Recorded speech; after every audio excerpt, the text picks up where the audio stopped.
Aqui, ó, Orlando Rosa. Olha o que ele disse aqui para nós, o nosso irmão Orlando Rosa. Ora, se você confere algo e percebe que não está de acordo com uma pregação ou a tradição oral de uma denominação, expor isso na internet, é o que ele quer dizer. Uhum. Expor isso na internet é difamar?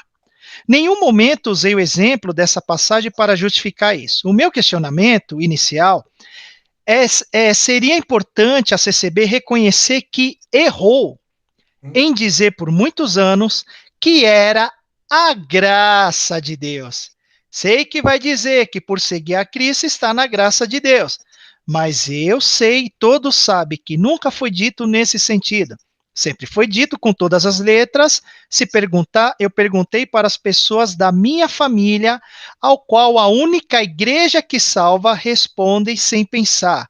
Né? Ele faz a pergunta: qual é a igreja que salva? Ele diz que a família, né, que são os nossos irmãos, diz assim, né, que eles Uhum. aprenderam isso congregando há mais de 50 anos, que Vixe. a congregação cristã no Brasil, há mais de 50 anos, se intitula Ser a Graça de Deus. Como eu disse, aqui é tudo transparente, meus irmãos, aqui a gente não vai esconder nada, colocar Uhum. debaixo do tapete, nada disso. Mas vamos tentar esclarecer biblicamente essa situação. E aí, irmão Beto, tem uma família, parece que de nossos irmãos, que diz que somente a congregação Uhum. salva. O que dizer a respeito disso, mediante o que o nosso irmão Orlando Rosa disse. E outro detalhe é de expor tudo isso na internet, se isso é correto, uma pregação nossa, uma questão interna nossa, se é Uhum. correto ficar expondo ao público. E aí? Primeiro que esse senhor Orlando aí, se não me falha a memória, é o mesmo que veio nas redes sociais defamar a mim e a você, chamando nós de bandoleiros, de bandidos, que quer dizer assaltantes, roubador, Eu acho que foi ele, não estou bem lembrado. criminosos, né? Uhum. É o mesmo que fez isso. Mas vamos lá, tudo bem. Vamos respondê-lo, né? Então, mas eu nessa live não vou chamá-lo de bandido nem de criminoso como ele fez conosco, não, nos comentários, não, né? Pelo contrário, eu vou explicar o quê? Primeiro de tudo, nós precisamos entender o seguinte: que difamar não é você difamar, não é você ir discordar do que está sendo falado ou do que está sendo dito. Não é você ter uma opinião diferente ou um pensamento diferente do que está sendo exposto. Mas difamar é você caluniar, ofender, é você atentar contra a honra de alguém, é você, no caso, atacar Que é o que o faz os pessoal. opositores de forma tão natural, que é difamar todos nós que somos da Isso. congregação. Atacar o pessoal da pessoa. Então, você chegar e dizer, ó, não concordo com a congregação, porque na Bíblia está escrito isso e aquilo outro, tudo bem, isso não é difamar, isso aí você está expondo o Obviamente. seu pensamento e o seu Sim. entendimento, que é diferente do nosso. Agora, você chegar e acusar, como acontece, é criminoso, chamado criminoso, chamar que a congregação é formador de quadrilha, que é assassino pior do que o Hitler, né, que já matou não sei quantas pessoas. Isso daí é difamar. Sim, isso é difamar, porque você está atribuindo crimes.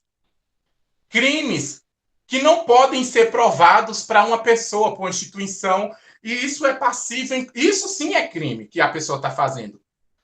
Atribuir crimes que não podem ser provados, isso sim é crime. Crime de difamação, de calúnia, de perjúria, de difamação, né, de atentar contra a moral, inclusive passível de multa e de processos segundo a lei do nosso país, a Constituição brasileira, né? Agora, em relação a dizer que a congregação comete erros, não temos problema nenhum em dizer que nós cometemos erros. Por quê? Porque nós somos seres imperfeitos, somos seres errantes e que estamos sujeitos a errar. Não só a congregação somos nós, somos as pessoas, nós erramos também. Assim como todo mundo erra. Quem não erra? Quem nunca errou, atire a primeira pedra, né? Agora, só que você chegar e dizer que a religião que salva, qual é a religião que salva? O presidente da congregação, Massola, ele falou em uma nenhum dos cultos, numa das lives, ele falou o seguinte: a religião que salva chama-se Nosso Senhor Jesus Cristo. Ele é o caminho, a verdade e a vida. Então, ou seja, ele falou em um dos cultos, ele esclareceu para a Irmandade que a religião que salva é a Congregação Cristã no Brasil. Ele não falou, aliás, ele não falou que a religião que salva era a Congregação Cristã no Brasil. Ele disse que a religião que salva é Jesus Cristo. A salvação está em Jesus Cristo. Agora, a pessoa chegar e dizer que a religião que salva é a Congregação Cristã no Brasil, e diz que está com 50 anos que está na congregação e aprendeu isso de lá, eu lhe digo que muitas pessoas estão na congregação há mais de 50 anos e ainda não aprenderam o que realmente é a palavra de Deus ou o que é a verdade. Porque não é o tempo, não é o ano que faz a pessoa ser transformada, que faz a pessoa ser crente em Jesus, ou ser uma pessoa firme no Senhor. Não é o tempo. Porque se fosse o tempo, olha só um exemplo claro na Bíblia. Adão e Eva. Não sabemos a quantidade de tempo que Adão e Eva viveu no paraíso antes do pecado. Não sabemos. Mas sabemos que não foi pouco tempo. Porque naquele tempo ali, eles viviam eternamente. Então, não era algo que eles poderiam ter vivido muito tempo ali no Jardim do Éden. E não envelheciam e nem morriam. Né? Aí o que acontece?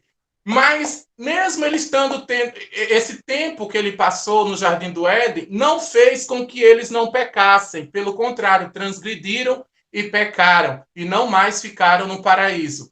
O diabo, não sabemos quanto tempo o diabo esteve lá no céu, mas não foi por pouco tempo. O diabo era anjo lá no céu durante muito tempo lá no céu. Mas mesmo assim, não foi aquela quantidade de tempo, nem os anos, que fez ele ficar firme lá no céu. Pelo contrário, se rebelou e saiu. Né? E assim por diante. Ou seja, não é o tempo que faz a pessoa ser crente. Porque, veja, ou entender a verdade. Ou ser transformada. Por exemplo, você pode entrar numa garagem de carro, onde só tem carro, e ficar lá 50 anos, que você não vai sair de lá um carro. Então, não é o ambiente que transforma as pessoas. Você pode ficar 50 anos numa garagem de carro e você não vai sair de lá um carro. Por quê? Porque não é o ambiente que faz as pessoas mudar. Não foi o ambiente lá no céu que fez o diabo mudar. Não foi o ambiente lá no paraíso que fez Adão e Eva mudar. Não é o ambiente. Quem muda as pessoas são o próprio Deus. É Deus que muda as pessoas de acordo com o querer de cada um. Se ele quiser mudar, Deus muda ele, transforma. Então, ou seja, a pessoa pode ficar muitos anos ali naquele lugar, mas o ambiente não vai mudar o pensamento dela, não é aquele lugar que vai mudar o pensamento dele. Então, é nesse sentido. Então, essa pessoa que disse isso, não houve uma mudança nela. Porque se houve uma mudança, ela não diria que a congregação cristã no Brasil era a única igreja que salva. Ela dizia que a igreja que salva chama-se Senhor Jesus Cristo, como o nosso irmão Massola, presidente, falou em uma das suas lives, num culto online da congregação. Né? Nesse sentido. Agora, dizer que a congregação é a graça de Deus, no sentido de dizer que aquele prédio lá, feito de cimento e tijolo, é a graça de Deus, quem diz isso, eu acho que é um grande atrevimento e pouco se atreveria tanto. Dizer que aquele prédio de cimento lá e tijolo é a graça de Deus. É um grande atrevimento e pouco se atreveria tanto. Agora, dizer que a congregação, no sentido de pessoas espirituais, pessoas, no sentido de pessoas, é a graça de Deus, em que sentido? No sentido de que aquelas pessoas estão ali reunidas para adorar, para cultuar, para agradecer, para testemunhar, para falar dos dons de Deus ou para manifestar os dons de Deus, a presença de Deus entre nós, os milagres que Deus faz entre nós, né? Dizer que isso são graça de Deus, não há nenhum problema quanto a isso, uma vez que realmente isso é graça de Deus, sim. Por que é graça de Deus? Porque a Bíblia fala que a graça de Deus ela é multiforme, não uniforme. O que é multiforme? Que ela pode se aparecer ou se revelar de várias formas. Ela pode se revelar de várias formas. A graça de Deus se há manifestado aos homens, trazendo salvação. A multiforme graça de Deus, ou seja, tem várias formas de Deus revelar a sua graça ao homem. Ele pode revelar através de uma oração, do hino, através da adoração, do louvor, do testemunho, de uma ação de graça, do culto, ou seja, de um milagre, de uma obra, de um prodígio, de uma revelação, de uma visão. Ou seja, isso são as formas de Deus utilizar ou de trabalhar, utilizando a multiforme graça de Deus para salvar o homem. Então, dizer que a congregação, no sentido de que as pessoas que estão lá estão na graça de Deus ou estão ali no meio da graça de Deus porque estão desfrutando desse favor imerecível que são os seus dons, que são a sua presença, que são a sua comunhão, que são os seus milagres, que são os seus conselhos, que são os seus dons, que são os seus testemunhos. Isso daí não há nenhum problema em dizer que a congregação é a graça de Deus ou está na graça de Deus, justamente porque isso é uma das formas de Deus demonstrar o seu favor imerecível ao homem, ao pecador, né? Através da sua multiforme sabedoria e multiforme graça, nesse sentido. Agora, o que é errado é dizer que o templo físico ali é a graça de Deus, feito de tijolo, de cimento. Não faz Isso eu acho que sentido isso. ninguém vai dizer isso. Não. Ninguém entende que ali, olha, isso aqui é santo, eu vou me dobrar perante o templo aqui de bloco e adorar. Não, isso daí são papagaiada dos opositores, papagaiada, entendeu? Que eles já falaram isso, essa besteira, né?